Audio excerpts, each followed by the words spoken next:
সব সময় ভালো থাকো, আনন্দে থাকো। সাধু বাবা, সাধু বাবা, আপনার সাথে একটু কথা ছিল। একটু আগে আপনি ওই বাড়ির দিদিকে আশীর্বাদ করছিলেন ভালো থাকার জন্য, আনন্দে থাকার জন্য।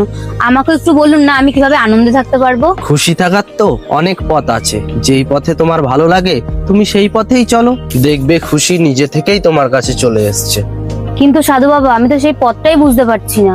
আমি না জীবনে সবকিছু পেয়েছি, অনেক টাকাও ইনকাম করেছি, আমার কাছে টাকা, গাড়ি, বাড়ি সবকিছু আছে, কিন্তু তাও না আমার মনে কোনো আনন্দ নেই। অনেক টাকা আছে মানে? তোমার কাছে কত টাকা আছে? বাবা, ওই দেখুন, ওটা আমার বাড়ি, আর ওই যে ওটা আমারই গাড়ি। আমার কাছে এত বড় বাড়ি আছে, গাড়ি আছে, একটা মানুষকে ভালো থাকার জন্য যা যা প্রয়োজন হয় আমার কাছে সবকিছুই আছে, কিন্তু তাও আমার মনে কোনো আনন্দ নেই, কোনো খুশি নেই। আচ্ছা, ওইটা তোমার বাড়ি। আচ্ছা, তোমার কাছে কত টাকা আছে, কত গয়না আছে, তুমি কি আমায় দেখাতে পারো? কেন বাবা, আমি আপনাকে ওইসব কেন দেখাবো? ওগুলো দেখেই তো আমি তোমাকে খুশির পথটা বলে দিতে পারবো, তাই না? ও আচ্ছা, ঠিক আছে, তাহলে আপনি একটু দাঁড়ান, আমি নিয়ে আসছি। এই যে সাধু বাবা, ঘরে আপাতত যা টাকা পয়সা ছিল, গয়নাগাটি ছিল, আমি নিয়ে এসেছি। ঠিক আছে, তাহলে তুমি এটাকে নিচে রাখো।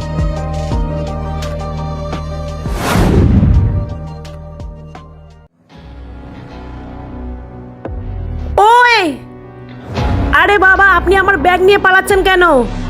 দাঁড়ান, দাঁড়ান বলছি আপনাকে। বাবা, আপনি আমার ব্যাগ নিয়ে কোথায় পালাচ্ছেন?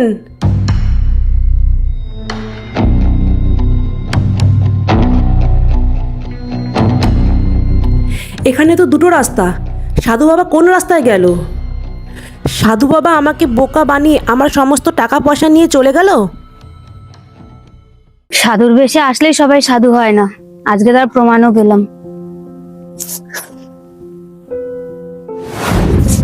আমার ব্যাগ, সেই তো। এবার মন থেকে আনন্দ হয়েছে তো?